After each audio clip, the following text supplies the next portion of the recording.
Congress party ने दशकों तक लोकतंत्र का दुरुपयोग किया है। आज जब हार सामने दिख रही है तो कांग्रेस अपनी वही पुरानी तरकीबें दोहरा रही है। इनकी आदत रही है संस्थाओं पर आरोप लगाना, मतदाताओं पर सवाल उठाना, और अब इन्होंने नया पैंतरा अपनाया है। अब ये सीधा चुनाव आयोग पर ही हमला कर रहे हैं।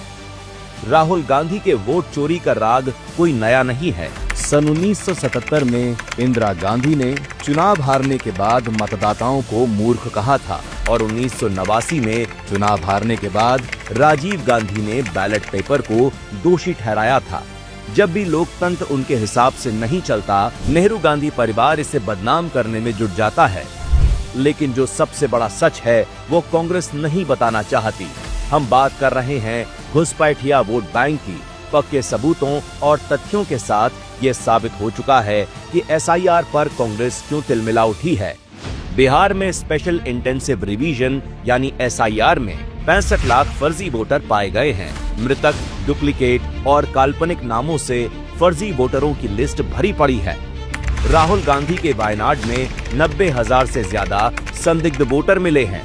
वहीं अभिषेक बनर्जी के डायमंड हार्बर में 2.6 लाख फर्जी नाम हैं, जिनमें कई अवैध घुसपैठियों से जुड़े हुए हैं। इसके बावजूद कांग्रेस कानूनी रास्ता नहीं अपना रही। वो सड़क पर ड्रामा करती है और उसी प्रक्रिया को निशाना बनाती है जो चुनाव को सही तरीके से चलाने के लिए जरूरी है।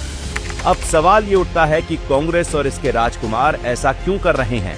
वो ऐसा इसलिए कर रहे हैं क्योंकि वोटर लिस्ट की सफाई से उनका गैर कानूनी वोट बैंक खत्म हो जाएगा और उन्हें इसी बात का डर है। कुछ मतदाताओं द्वारा दोहरे मतदान के आरोप लगाए गए। सबूत मांगने पर जवाब नहीं मिला।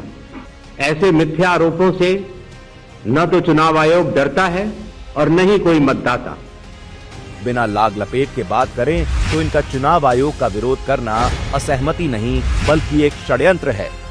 कांग्रेस सिर्फ एक संस्था पर नहीं बल्कि 1.4 अरब भारतीयों के लोकतंत्र में भरोसे पर हमला कर रही है।